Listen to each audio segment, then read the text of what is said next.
Hi everyone, it's me Terri of the Yarn Joy podcast. Happy Friday everybody. It is time for Free Pattern Friday. This is Free Pattern Friday number 2, video number 2. So I'm coming on to share some free patterns that I found that I wanted to let you know about. Most of them are small projects, so quick projects. Some of them would take a little bit more time, but I think they were all pretty cool, so I wanted to share them with you. And of course, all the links to them will be down below in the description box. Okay, so the first one is a soap saver. I know a lot of people during hot weather, they like to work with cotton yarn instead of acrylic. And so I thought this one was super cute, and so I thought I would share it. Okay, so it is the Tulip Soap Saver. I will look at it. I'll pop a picture in, but I'm going to look at a picture on my phone so I can describe it to you. And so here it is right here. I'll pop the picture in. It is by Melanie Shavelski. I think I said it right. It is a free download on Ravelry. And so I will link it down below in the description box. I thought it was just really cute with those tulips that go around the side, that ring of tulips there. I think that's really cool. I have never made anything. I've seen that tulip stitch before in blankets and in other designs, but I don't think I've ever actually did that stitch, but it looked like it would be fun. Okay, so that is my pattern number 1 is the Tulip Soap Saver. Okay, so let me go ahead and close that, open up the next picture here. So pattern number 2 would be a good back to school project, I think, or back to school gift, or for either your student or for maybe the teacher.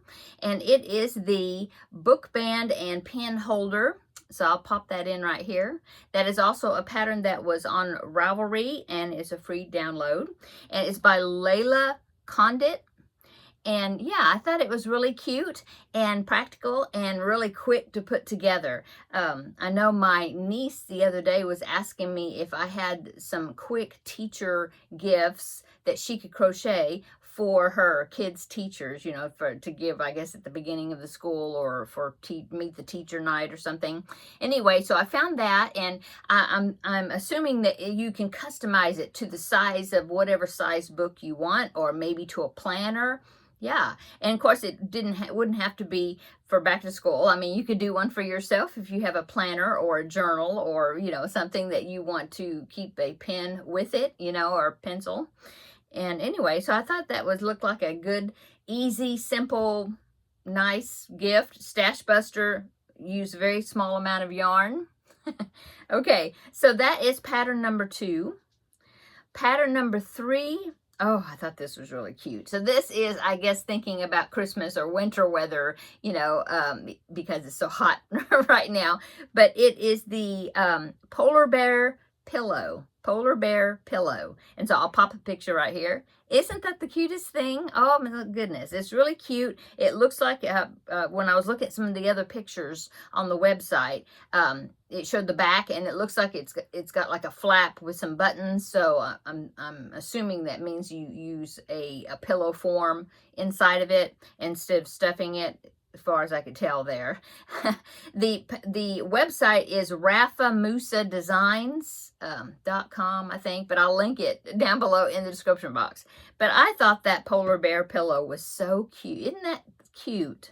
It's so cute. He's just so cute. He's got a little hat and his little scarf there. It's kind of 3-dimensional, I just think that was just really cute.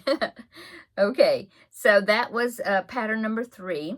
Pattern number 4 would be a good scrap buster or a scrap project as well, besides some of these other ones I've showed you that would be good scrap busters. This one is a bag. It's called the Little Loopy Bag, and I thought, oh, that would be cool. Looks like you can hold multiple strands together, and it's got a good, easy closure, looks like. I don't think I've ever made a bag that has a closure like that, but that looked like that would be great. And it could be a project bag, or to hold yarn or whatever you want to use it for. But anyway, here's the picture of it right here. So the Little Loopy Bag, and that is from Mary Purdy. And that is a Ravelry download as well. So I will link it down below in the description box, okay? So yeah, I love that bag. And of course you could vary what colors you used, you know, customize it to what colors you like. And it would just be a good stash buster if you were holding multiple strands together to use up some of that yarn that you want to use up. Okay, so that was pattern number 4. Okay, had to turn my page here. So pattern number 5, I found this one and I thought, oh, well, that would be simple. It's an amigurumi and it looks like it would be very simple to put together.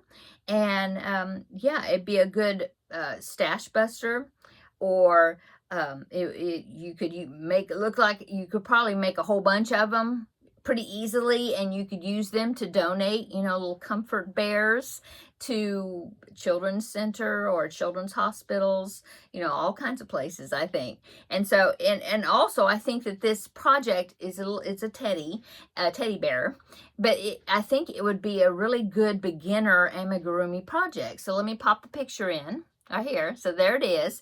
That is called Deanne's Trauma Teddy. Okay. And the reason I was saying that it would be a good beginner project, because if you're looking at the picture there, it looks like it's made from the bottom up, but you make the arms first because it looks like the arms are crocheted into the body. So you'd make the arms, okay, pinch off the top, you know, so that way the top would be flat and you're going to work through it, crochet them on, you know.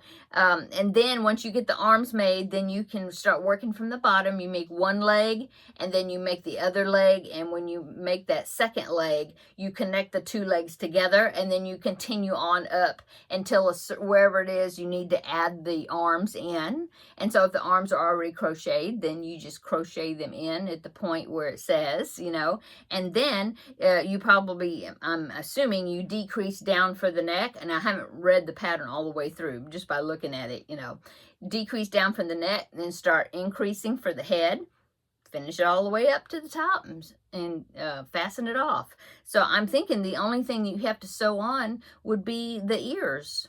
Yeah, because the face is just embroidered on. There's no muzzle, you know. You don't have to worry about making the muzzle and then stitching it on and stuffing it before you seal it up, you know. It's just flat. You just stitch the face on with embroidery thread or whatever. And then it has eyes that are like sleepy eyes, so you don't have to worry about embroidering on an eye, or you don't even need safety eyes to put in. You could change it if you have safety eyes and you want the eyes to be open, you know. You could make it the way you want to make it, and you could put the eyes in. But as you saw in the picture, it was like a patchwork where she just changed colors and used all kinds of colors. So you could do that. You could do it all one color. You could do the legs in whatever bear color you want. And then once you connect the legs, and you could change color like it was going to be a shirt. And you could change the color and finish that up all the way up to, you know, the neck. And then change back to the bear color, so it looked like he's got a shirt on. And of course, if you did that, you would, you know, do maybe the first 2 or 3 rounds on the arms, the bear color, and then change to that shirt color. So that way it looks like it's his sleeves on the arms, right? And so, yeah, I think it would be a very beginner-friendly, beginner amigurumi pattern to make. Yeah. I would love to do a tutorial on that. I wouldn't be able to. I mean, it's a free pattern, but I wouldn't be able to unless I had permission from the designer. But I thought that would be such a cute little bear to make a tutorial for. Now, not committing to it because, you know, I haven't even talked to the designer or anything, but I'm just thinking it would be cute. It would be a cute tutorial to do. Anyway, yeah. So I wanted to share that trauma teddy with you. Like I said, you could make it and make a bunch of them. They probably work up pretty fast. Good stash buster, but then you could work them up pretty fast and donate, you know, a lot, you know, a bunch of them to, you know, some of the children's hospitals, or even to ambulance services or anything like that, where they would go and pick up a child maybe that's sick, and they'd be able to give that teddy to them for comfort when they're having a trauma of some sort, you know, or even maybe to police officers to have, you know, bears that they could give to little kids or something. Anyway, Lots of ideas.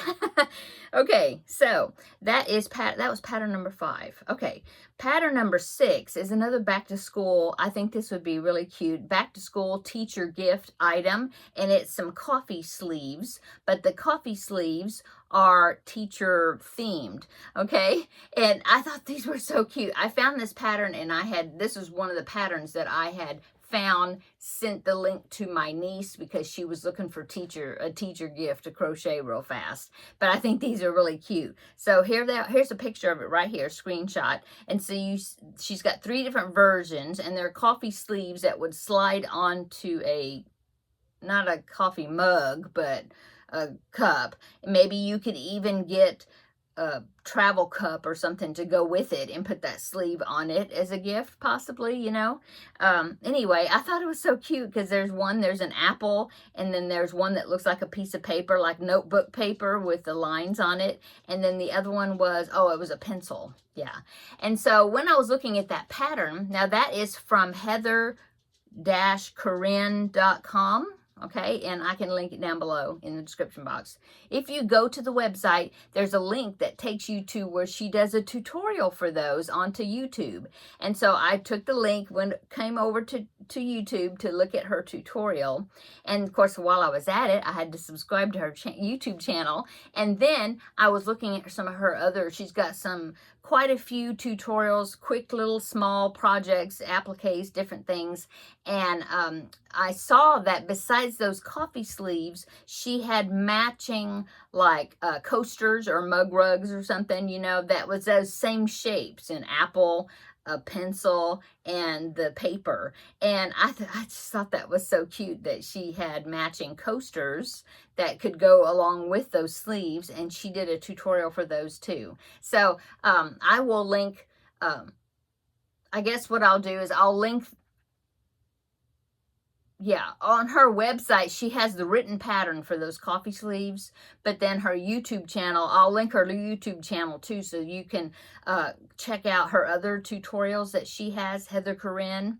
And if you'd rather have the written pattern, or if you'd rather have the YouTube tutorial. And if you want to make the matching coasters that went along with the sleeves, that would be really cute. Nice teacher gift. Okay, so that was pattern number 6. And then the item number 7 is not necessarily a pattern, but it's something I found. It was a tutorial with a great crochet tip. I'm glad I found it. So I was looking for some blanket patterns, or, you know, throw a baby blanket, or, you know, where when I was looking at these patterns that I listed, I was thinking that it would be good to have a blanket pattern thrown in there also, you know.